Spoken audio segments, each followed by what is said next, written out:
Pues el ser es eterno, no puede desaparecer, porque en tal caso se convertiría en no ser. Y el no ser no existe. Y tampoco puede haber nacido, porque tendría que haber surgido del no ser. Y el no ser no existe. Además, es único e indivisible. ¿Por qué? Porque para diferenciarlo o dividirlo haría falta algo distinto al ser. Y lo único distinto al ser es el no ser, que ya sabemos que no existe. Otra característica del ser es inmutable. Si el ser cambiara, implicaría que antes del cambio no era lo que es ahora. Lo cual es imposible, porque eso es, el no ser no existe. Por tanto, el ser es eterno, único e indivisible e inmutable. Esta es, para Parménides, la vía de la verdad. Una verdad que hemos de aceptar porque es a la que nos lleva el razonamiento lógico, aunque esté en contradicción con lo que nos dicta la tradición.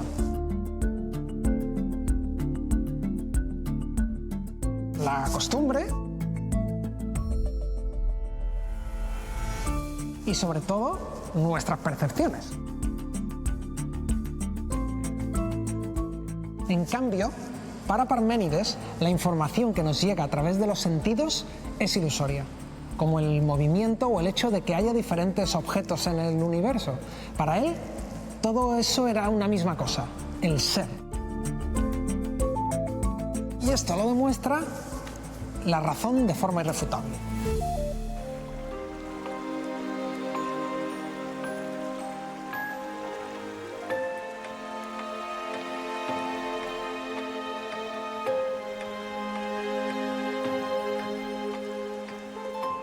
Para Heráclito, el devenir, el cambio, no era un molesto fenómeno que había que explicar. Era la auténtica esencia de la realidad. El ser es una totalidad que cambia, que discurre. O, como habría dicho él, panta rei, todo fluye. Y por esa razón, él dijo que es imposible bañarse en un mismo río dos veces, porque no puede haber un mismo río. Un río está siempre cambiando, como nosotros. Ya desde el mismo origen de la filosofía y hasta nuestros días, los filósofos se han dividido entre los que enfatizan el cambio y el devenir y los partidarios de la fijeza y la estabilidad.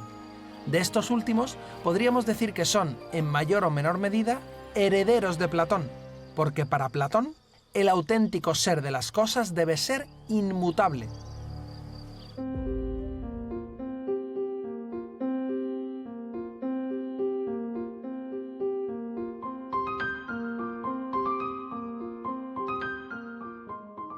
Vale, los objetos de nuestra experiencia no nos pueden ayudar. ¿Dónde podemos encontrar alguna pista? Aquí, por ejemplo, tenemos la forma de un triángulo y aquí la de un círculo. Vamos a centrarnos en esta última.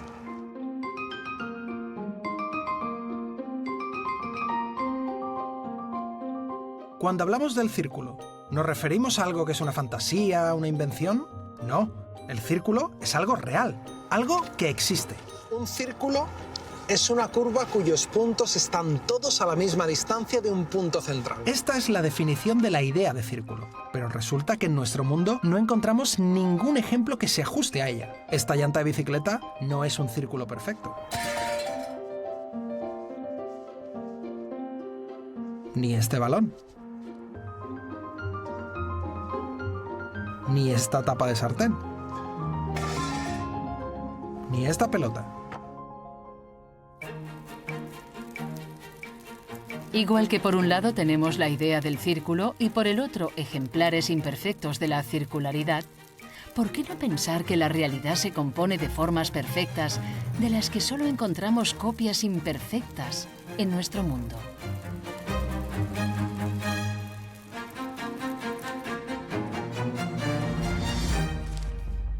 Las ideas de Platón no acabaron de convencer a uno de sus discípulos, un joven macedonio llamado Aristóteles. La teoría platónica, según la cual nuestro mundo no es más que una copia imperfecta de la auténtica realidad, un mundo de formas trascendentes, más allá de la experiencia, a Aristóteles le parecía algo muy alejado del sentido común. En su obra más célebre, La Metafísica, buscará una nueva forma de conciliar el ser y el devenir. Por un lado, la realidad es lo que es, y lo que es.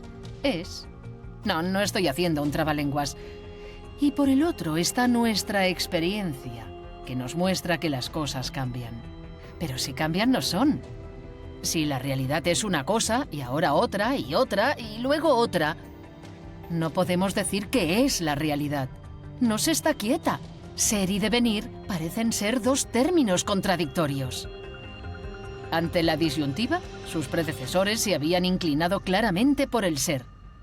Pero Aristóteles se resiste a seguir a su admirado Platón, para el que la realidad se compone de un conjunto de esencias que habitan en un mundo trascendente, separado del mundo sensible en el que vivimos. Y se resiste aún más a aceptar la versión de Parménides, para quien el ser es único, eterno, estático e inmutable. Como si pudiéramos negar el cambio que vemos delante de nuestras narices y quedarnos tan satisfechos.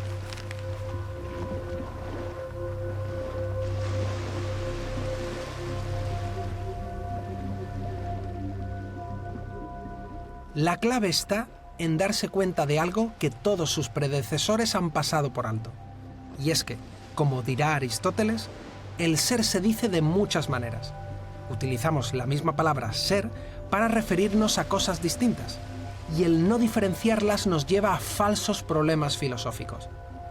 Por eso, lo primero que hay que hacer es distinguirlas con claridad. Por ejemplo, este pez. Puede moverse, puede cambiar de lugar, engordar o adelgazar. Pero este pez siempre es este pez.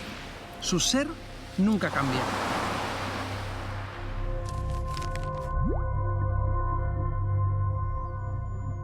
De entrada, utilizamos la palabra ser para referirnos a los objetos particulares, a las cosas que son. Es como si las señalara. Este ser, y este otro, y este. Eso es lo que Aristóteles llama la sustancia. Ojo, porque a partir de ahora nos vamos a encontrar con toda una serie de conceptos que han sido clave en la historia de la filosofía. Y la sustancia es sin lugar a dudas el primero.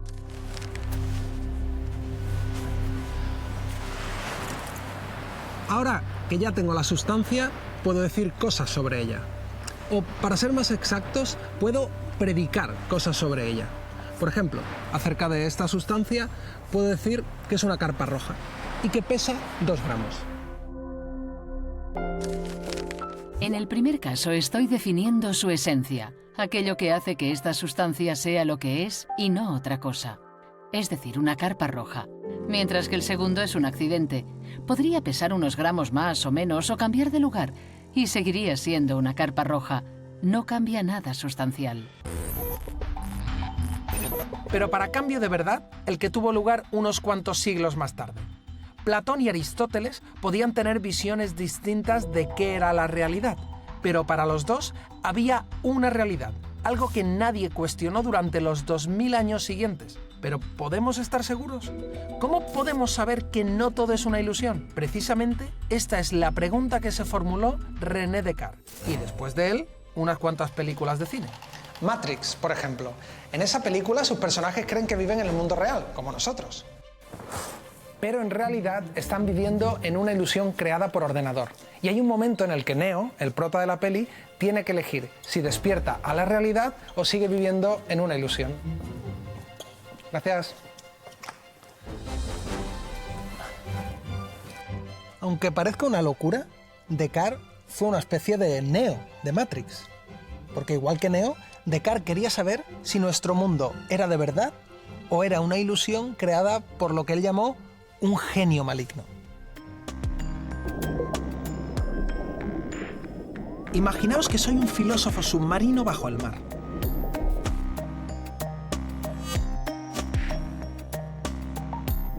Buceo y empiezo a dudar de todo lo que veo.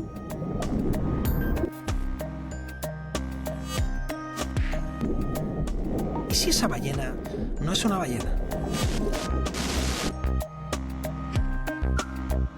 Esa planta a lo mejor no existe. ni los peces, ni siquiera el océano entero.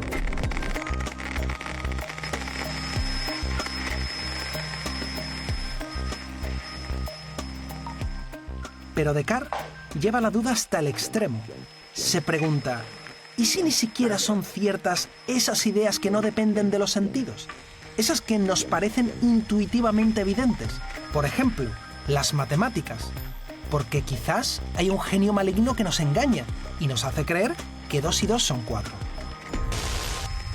No sé qué soy, ni cómo soy, pero soy algo que está pensando ahora mismo. ¿Os suena? Exacto. Hemos llegado a la piedra angular sobre la que Descartes quiere levantar su filosofía. Pienso, luego existo. Cogito, ergo sum. O mejor dicho, pienso, soy. De preguntarnos por la realidad objetiva, hemos pasado a preguntarnos por el sujeto, por el yo. De la pregunta por la realidad, pasamos a las preguntas por el conocimiento. ¿De dónde salen las ideas? ¿Qué y cómo podemos conocer? Bienvenidos a la epistemología. A la pregunta de cuál es el origen de las ideas, en filosofía ha habido básicamente 2 tipos de respuesta. Por un lado, tenemos el racionalismo. Imaginemos que nuestra mente es este ordenador marca racionalismo.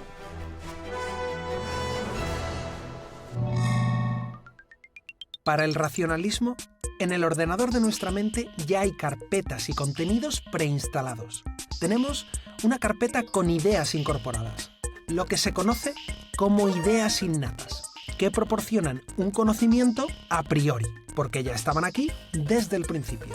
Esas ideas innatas son intuitivas, evidentes y nos sirven como fundamento sobre el que construir nuestro conocimiento. Solo hay que ponerse a deducir las consecuencias lógicas. Pero los racionalistas no son los protagonistas del programa de hoy. Así que os invito a entrar en el ordenador marca empirismo. ¿Veis? Aquí no hay nada. Este ordenador adquiere toda la información del exterior, sobre todo a través de unos periféricos que nos son muy familiares, los sentidos. La información que nos llega a través de los sentidos es eso que llamamos experiencia, y todo el conocimiento y todas nuestras ideas provienen de ella. De esta forma se opone el empirismo al racionalismo.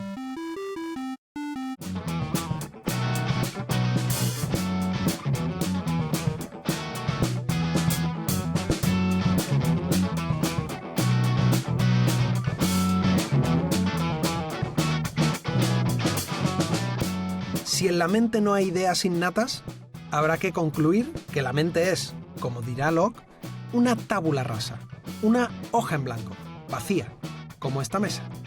Pero como sabemos, una mesa vacía dura poco. La mente no tiene camarera, así que ¿de dónde salen las ideas?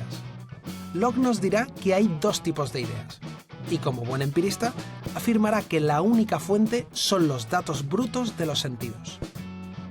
Esas sensaciones es lo que Locke llama ideas simples. Los colores, las formas, los sonidos o los olores que nuestra mente registra de forma pasiva.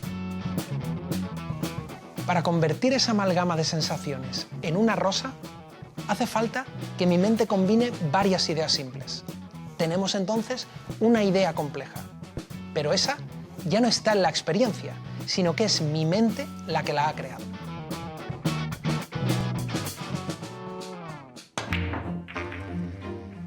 Claro que si nos atenemos únicamente a la experiencia, tampoco percibimos la causalidad. Percibimos una bola que se mueve justo después de que otra bola la haya tocado. Pero no hay nada en la experiencia que nos diga que el movimiento de una es la causa del movimiento de la otra. ¿Podría no ser así?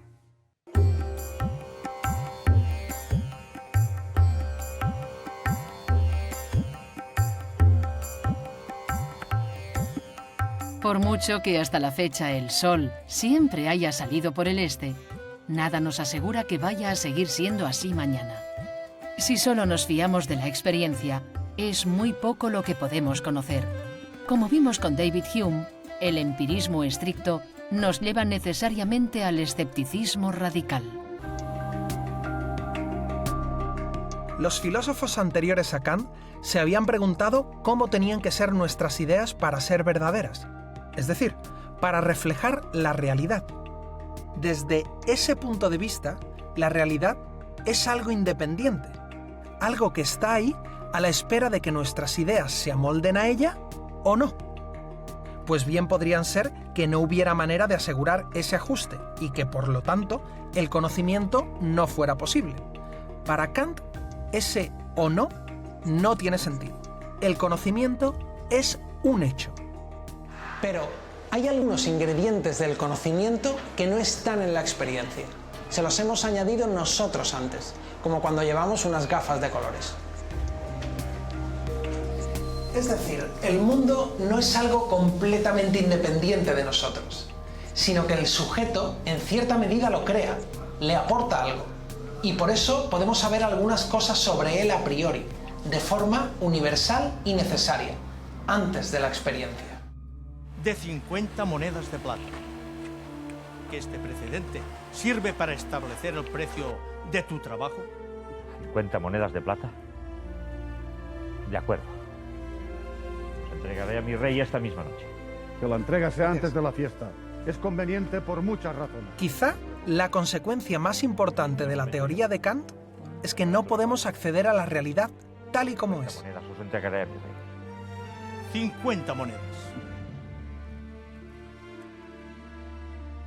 Kant dijo que la filosofía de David Hume le había despertado de su sueño dogmático. Se acabó la pretensión de alcanzar una verdad con mayúsculas. La aversión al dogmatismo es algo que también compartió uno de los grandes filósofos de la ciencia del siglo XX, Karl Popper. Es probable que más de uno se haya quedado desilusionado. A todos nos gusta descubrir la verdad, con mayúsculas, estar rodeados de certezas. Pero para Popper, ese deseo nos lleva directamente al desastre, al dogmatismo. Aunque nos parezca poca cosa, lo increíblemente bueno que tiene la ciencia es que está dispuesta a reconocer sus errores.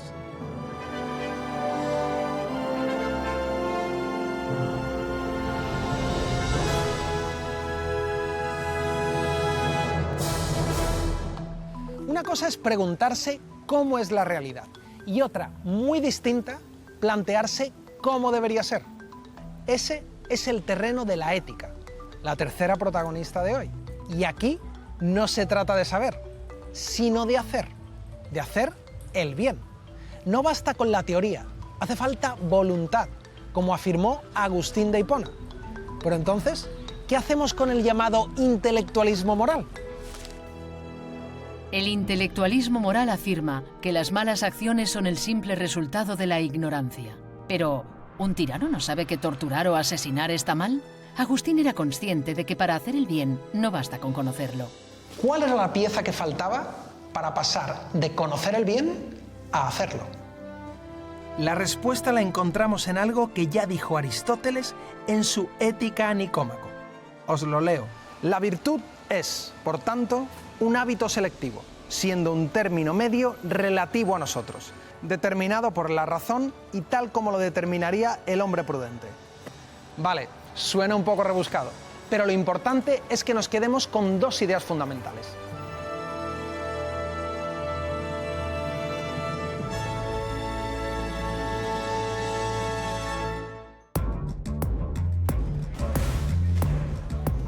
La primera idea clave de la virtud es esta, el hábito. La segunda idea es el famoso término medio, tantas veces mal interpretado. No se trata de una regla matemática, ni de una receta mágica. La virtud requiere que en cada situación nos planteemos qué es lo correcto, atendiendo a la razón y a la prudencia. Escoger la opción equilibrada entre pasarse y quedarse corto. De la ética de la virtud pasamos a la ética del deber, cuyo máximo representante es Immanuel Kant, uno de los grandes filósofos de todos los tiempos y gran exponente del pensamiento ilustrado.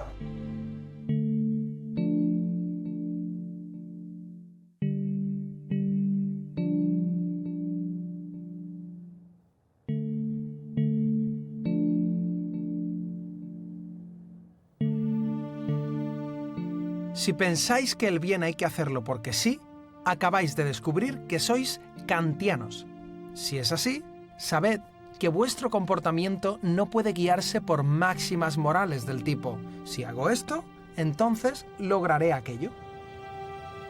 Eso es lo que Kant llama imperativos hipotéticos, donde condicionamos el hacer el bien a conseguir alguna otra cosa. Para Kant, hay que hacer las cosas porque sí, porque es nuestro deber. Ha de ser un imperativo categórico. Hagas lo que hagas, debes preguntarte si querrías que los demás hicieran lo mismo.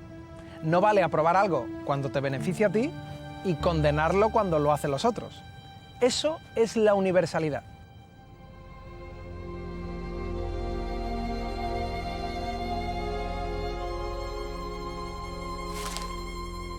Como vemos, a pesar de las distintas teorías filosóficas, parece que hay algunas ideas esenciales que se mantienen. Por ejemplo, que la guía para conocer es la razón y que el objetivo es alcanzar la verdad con mayúsculas, incluyendo la verdad moral. Todo esto saltó por los aires con Friedrich Nietzsche, para quien esas ideas propias de la tradición occidental eran el fruto de un decadente desvarío. Veamos por qué.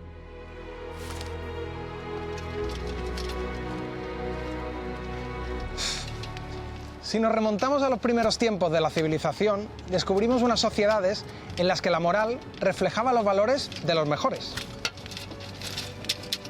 Es decir, lo bueno era lo propio de la aristocracia, la nobleza, los privilegios, la autonomía, el coraje, la fuerza, mientras que lo malo era lo propio de los sirvientes, la cobardía, la fealdad, la vulgaridad.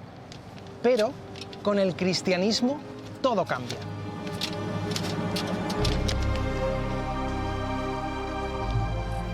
La multitud impone su moralidad y convierte en bueno lo que hasta ahora había sido signo de inferioridad.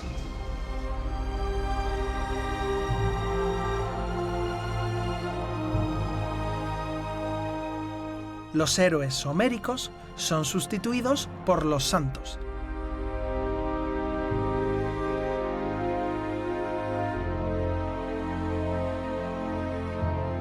Y aparece la culpa, la mala conciencia. Esto significa el triunfo de la moral del esclavo y del resentimiento hacia la vida.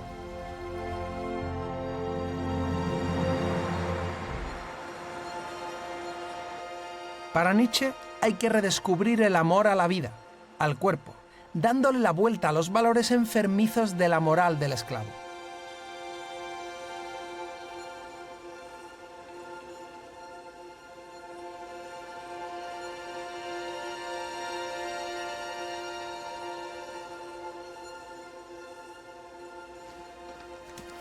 En eso consiste la famosa transmutación de los valores, una sacudida que pretende poner patas arriba la historia del pensamiento.